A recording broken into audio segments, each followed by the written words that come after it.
You don't have a content problem. You're already posting. You're already trying. But nothing seems to stick. The followers aren't coming, the engagement is flat, and every time you post something, you think it's fire, but it just disappears.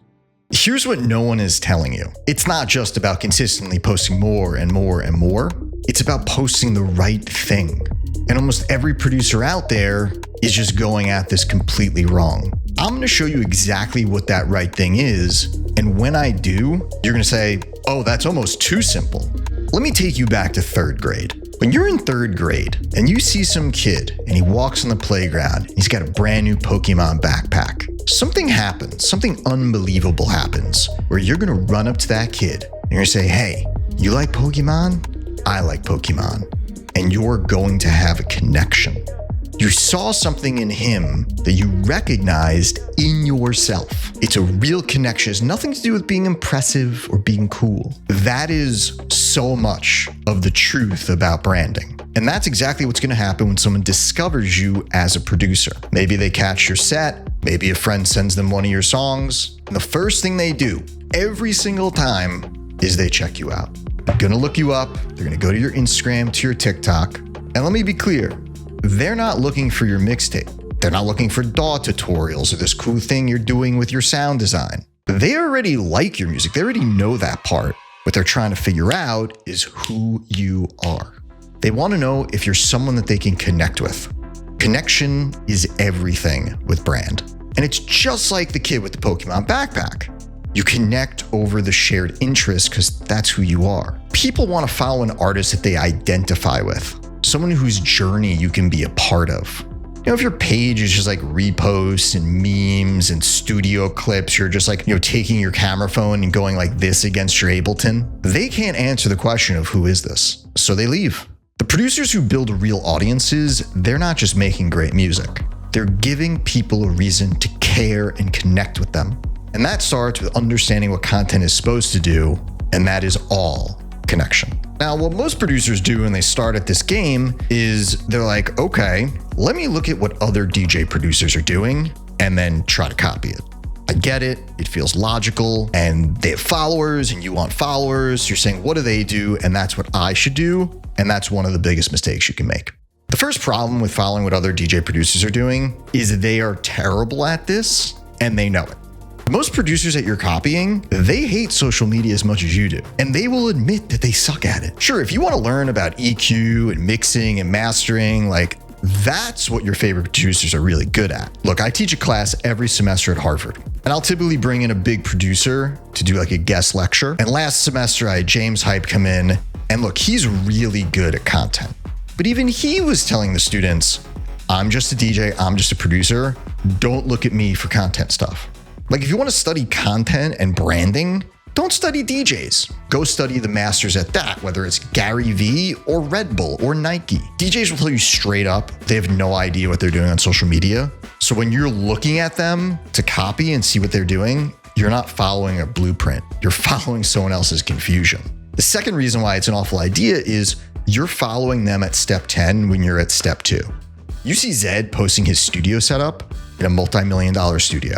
You see a well-known producer on a private jet flying to Ibiza. That content works for them because they've already built audiences. They've already earned that level of credibility. You're looking at the result of years and years and years, and you're trying to replicate it with zero foundation. And it just doesn't transfer. Because the third reason why this is incorrect is you have no idea what they were posting prior to get to that. This semester, we're doing a talk at Harvard with Dylan Francis. I'm really excited to bring Dylan Francis there because I don't think any of the kids grew up seeing Dylan Francis on Vine. Maybe you sitting here, maybe you know Dylan Francis, but you don't know all the content that he was making to get himself here. Or look at one of the biggest pop artists that's come out recently. It seems like, she came out of nowhere. Chappell Roan. If you try to find out what she was posting on the come up, you're probably not going to find it. It's gone. She's posting what she does now. So then how are you supposed to re-engineer and rebuild this thing that you can't see? There's actually TikTok pages called Chappell Roan Archives where they do try to collect all of her old stuff and save it. It's this girl didn't come out of nowhere. She was making content from her bedroom for years. You just don't see it right now. And that's true for almost every artist who's blown up. The early, messy, authentic, that's what built them. And it's gone. What you see now is a polished version after the breakthrough. Stop copying and start showing. Real quick, if you're watching this and you're realizing like, oh shit, I could use a reset, I could really use some building on this side, that's exactly what we do with producers in our premium program at Cosmic Academy. We've worked with over 1,000 artists and producers, of course on the music side, but also this side too, because they're both important. And they've now gone on to build real audiences. We've had 11 students play EDC in the last couple of years. And if you're ready to stop the guessing, I'm gonna leave a link below in the description to apply. We'll see you there. Now let's keep going. Document, don't just create. Here's the shift that I think changes everything. Stop trying to just create content. Just start documenting what you're up to. There's a massive difference there where, oh, you're creating content means like, oh, what should I post? Like, what ideas should I come up with? That's manufactured. And people can kind of feel like, ooh, this is staged, like this isn't real. And you don't feel good about that either, I know. Documenting is you're doing what you typically do, you're living your life, and you're bringing people along. You're in the studio at 2 a.m. trying to figure out how to make this sound, and you're frustrated because the drop isn't working. Show that. Or you're at a show and you're watching an artist that inspired you, or you're in the car, you're talking to your friends about how this track like changed your life. That's real stuff. That could be content. And that's the journey you're really on. Here's why it works. People don't want to just hear your music. They want to watch you become the artist you're trying to be. The story, the climb, the setbacks, that's what creates the loyalty. You don't have to be a filmmaker. You don't need a camera crew. You just need to stop hiding the actual process. The next part I like to call connect who you are. Now, this is the part that I think trips most producers up. They hear show me your journey and they think that means more studio content. It's more about, oh, I got to post more of my process. No, you're still missing the point with that. The content that actually builds that depth of the audience isn't about music at all.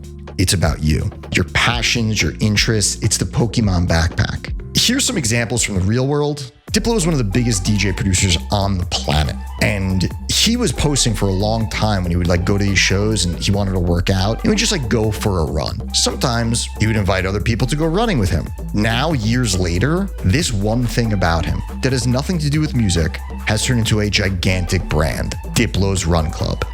It's marathons, it's huge. And like people connected him through that and are like, oh, I didn't even like Diplo's music. I came for the run, but he's pretty good.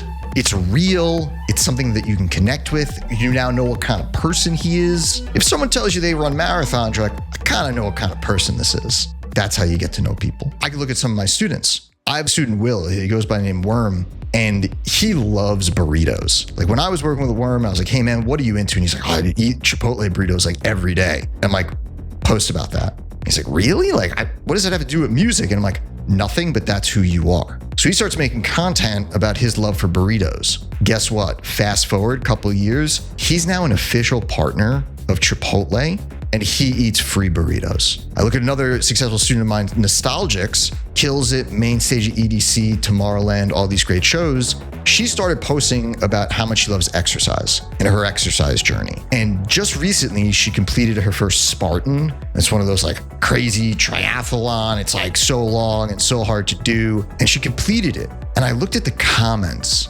on that post. And again, this has nothing to do with her music. And the people are like, oh, I've been watching you on this exercise journey. It's so cool to see you finally completed the Spartan. Or other people are like, oh, I just did one of those too. I did an Ironman, I did this. You're connecting with who she is, and that's gonna make you wanna be her fan. Here's the idea that ties all this together, I think. I threw concerts for 10 years, okay? And there was something magical that would happen at the end of the show.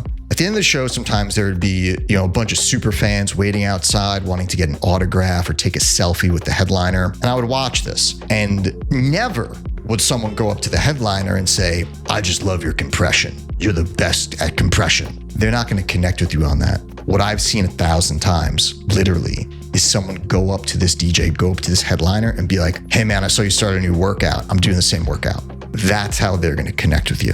It's the human stuff. It's the real stuff. Here's what I want you to do this week.